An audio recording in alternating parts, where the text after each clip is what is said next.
नमस्कार, मैं हूँ सूरज। सुंदरता, सौंदर्य, सजना संवरना ये हमारी परंपरा में ये सारी चीज़ें रही हैं, सदियों से ये सारी चीज़ें रही हैं, आज भी है। लेकिन वक्त बदलने के साथ बहुत सारी चीज़ें बदल जाती है और आसपास का जो माहौल होता है उसमें भी परिवर्तन होता है। तो कुछ नई बातें इसमें आकर भी जुड़ती है। हमारे साथ है क्लिनिकल कॉस्मेटोलॉजिस्ट कहे त्वचा सौंदर्य विशेषज्ञ रोमिका। तो स्वागत है।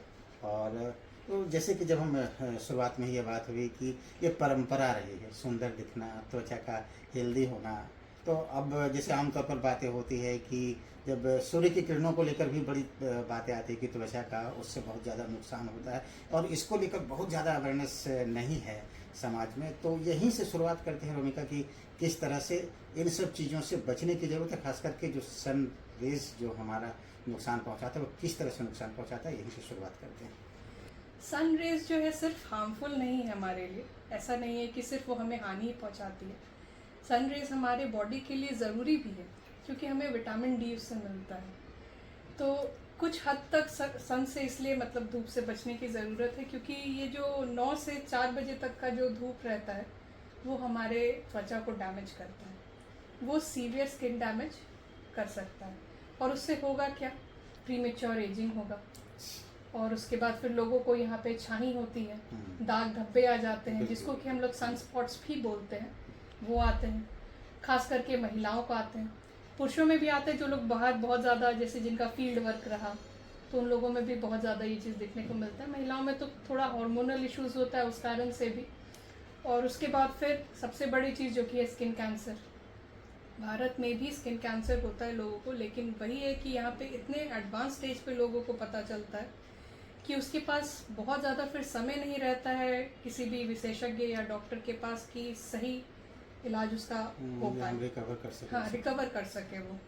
क्योंकि शुरुआती लक्षण जो स्किन कैंसर का होता है वो बस एक तिल या एक घाव या एक छोटे से दाग के रूप में रहा तो लोग उसे नज़रअंदाज कर देते हैं।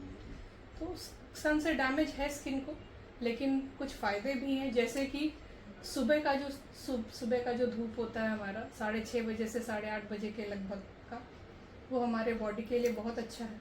अच्छा, एक बात और बताइए, जैसे कि अभी बताया कि सुबह और शाम में अंतर होता है। दिन की शुरुआत होती है उस समय सूर्य की किरणें लाभदायक है और लेकिन ये मौसम के साथ बदलता भी है कि हर समय यही स्थिति बनी रहती है? सिर्फ मौसम के साथ ही नहीं, लोकेशन के साथ भी बदलता है। अच्छा, लोकेशन के हिसाब हाँ, से बदलता है। आप किस लैटिट्यूड पे हैं वो भी निर्भर करता इसका है, असर होता है। उसका असर होता है उस हिसाब से। लाइट जो होता है हमारे बॉडी के सर्काडियम रिदम को भी रेगुलेट करता है। दिन में आपका वो सेरोटोनिन रिलीज करेगा, रात में मेलाटोनिन रिलीज करेगा, तो उससे क्या होगा कि आपका मूड हमेशा एलिवेटेड रहेगा, आपको नींद अच्छी आएगी, आपको एनर्जी फील होगा शरीर में। ऐसा नहीं लगेगा कि हर वक्त आलस जैसा है या वो मूड बहुत लो लो लग रहा है, रात की नींद ठीक से नहीं हो पा रही। लोगों को ये सब भी शिकायत होती है, तो थोड़ा धूप जो है वो अच्छा है। सनराइज को समझने की जरूरत है। बेशक ऐसे देखते हैं कि पेड़ पौधों पर भी उसका असर हो जाता है, ज़्यादा धूप लग रहा है उसका मुरझाना हो गया। तो ये पूरा एक विज्ञान है, इसको समझने की जरूरत है। कम से कम जो जरूरी बातें हैं वो समझना बहुत जरूरी है। हर चीज़ का दोनों पहलू होता है। बिल्कुल। अब लौटते हैं, जैसे कि अगर सूर्य की किरणें अगर नुकसानदेह हैं तो इससे बचाव किस तरह से हम लोग कर सकते हैं? बचने का तरीका है कि आप सनस्क्रीन लगाइए, SPF 30, SPF 50 कुछ भी लगाइए, लेकिन सनस्क्रीन हर दिन लगाइए और कम से कम 3 बार ज़रूर लगाइए, खास करके अगर आप बाहर होते हो। वैसे तो मैं सभी को सलाह दूंगी कि आप घर में रहें, बाहर हो, बारिश हो, बादल हो, धूप निकले, उससे कोई मतलब नहीं है। मतलब आपको लगाना है। हाँ, आपको सनस्क्रीन लगाना है क्योंकि बादल को भी पार करके आपके UV रेज आते हैं, घर के शीशे को भी पार करके UV रेज आते हैं और वो सब कुछ डैमेज करते हैं। अच्छा, सनस्क्रीन की बात आपने की है, तो ये किस तरह के सनस्क्रीन हम लगा सकते हैं? किसी भी तरीके का। नॉर्मली मार्केट में 2-3 तरीके के सनस्क्रीन आते हैं, जैसे कि एक फिजिकल सनस्क्रीन हुआ जिसमें कि टाइटेनियम डाइऑक्साइड और जिंक ऑक्साइड रहेगा। आप लोग क्रिकेटर्स को देखते होंगे कि खेलते वक्त वो लोग होठ पे एक सफ़ेद सी परत लगाते हैं, वो जिंक ऑक्साइड है धूप से बचने के लिए। और नॉर्मली वाइट कास्ट छोड़ता है जो फिजिकल सनस्क्रीन होता है। तो थोड़ा जो महिलाएं जो प्रसाधन के प्रति, ऐसे सौंदर्य प्रसाधन के प्रति ज़्यादा अवेयर है, जागरूक है, तो वो चाहती नहीं है कि वो वाइट कास्ट वाला सनस्क्रीन रहे। तो उन लोगों के लिए फिर है कि आप केमिकल सनस्क्रीन लगाइए जिसमें कि ऑक्सीबेंजोन एवोबेंजोन वगैरह रहता है। ठीक है, थोड़ा सा वो बहुत हेल्दी साइड में नहीं है, लेकिन लगाया जा सकता है, ऐसा कोई दिक्कत नहीं अच्छा, है। क्लिंजन और बताते हैं इसके अलावा मॉइस्चराइजर। मॉइस्चराइजर, तो ये दोनों भी जरूरत है, कोई बैलेंस को संतुलन होना हाँ चाहिए। बिल्कुल बिल्कुल। हमारा चेहरा में जो है ऑयल है, काफ़ी ऑयल है, लेकिन चेहरे को पानी की भी ज़रूरत है। तो वो पानी जो है चेहरे को, कुछ तो आप पी करके आप उसको मेंटेन कर सकते हैं, बाकी आप मॉइस्चराइज़र लगाइएगा तो मॉइस्चराइज़र के थ्रू चेहरे को पानी मिलता है। क्यों? क्योंकि मॉइस्चराइज़र जो होता है आपके वातावरण में जो मॉइस्चर होता है उसको वो खींच करके आपके स्किन तक लाता है।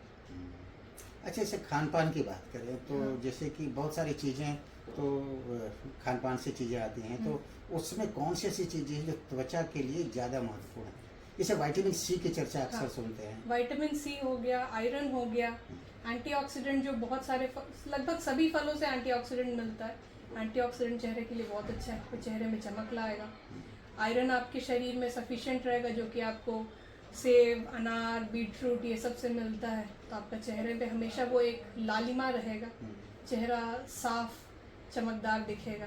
अच्छा, जैसे खाने की बात की तो जैसे कि एक परंपरा बनी है जूस लेने की, तो वो सीधा फल खाए या जूस ज़्यादा बेहतर होता है? किसी भी हालत में फल खाना ज़्यादा बेहतर है।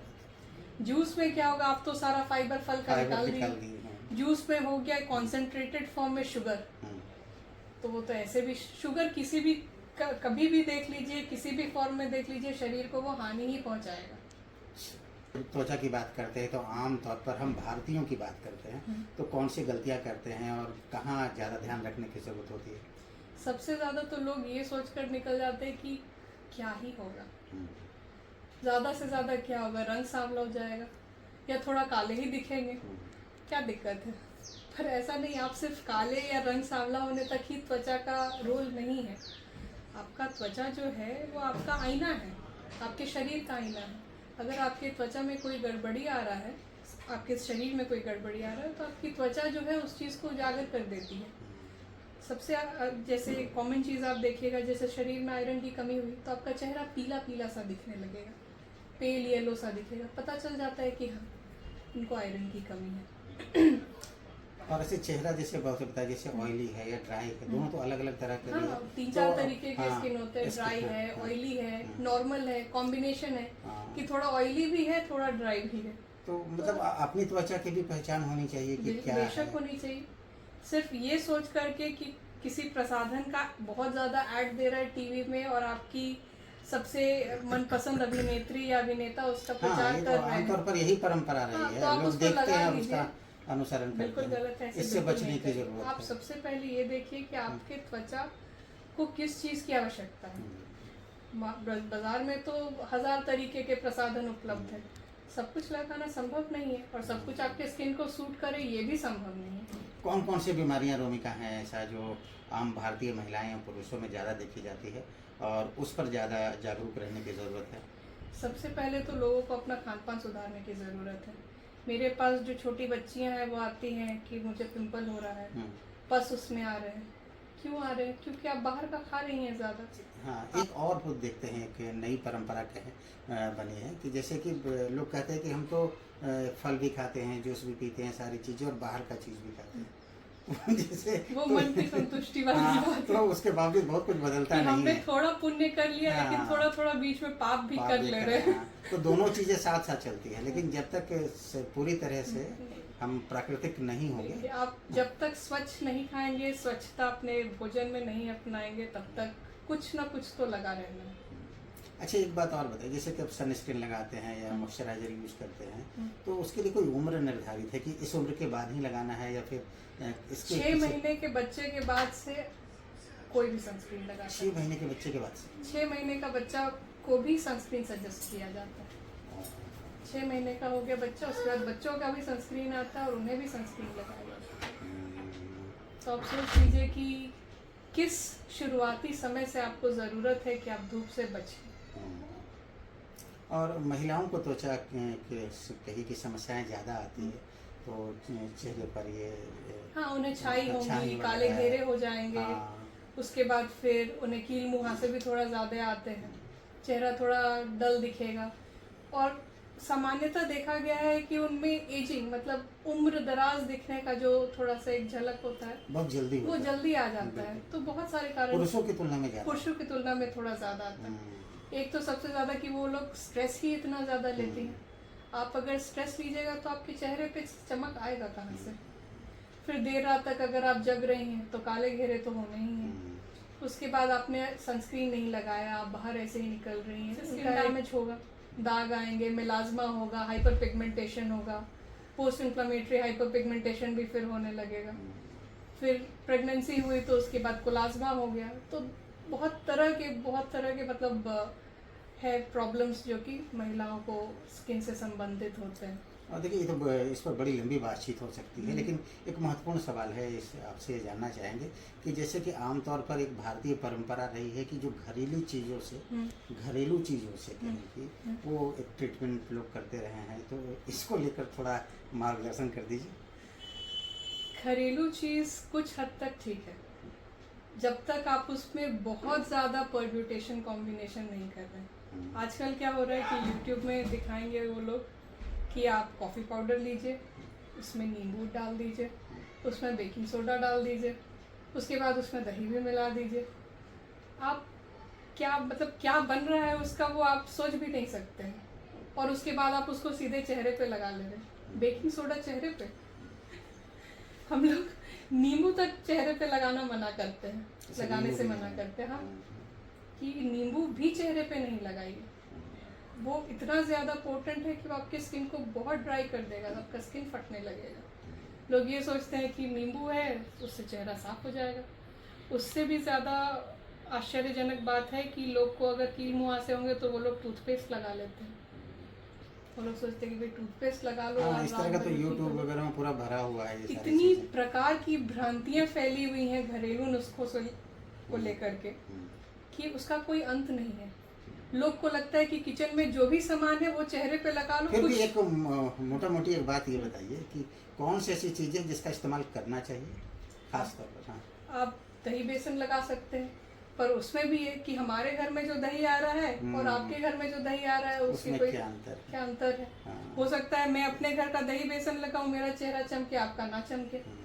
तो घरेलू नुस्खे जो है बहुत हिसाब से करने की चीज़ है।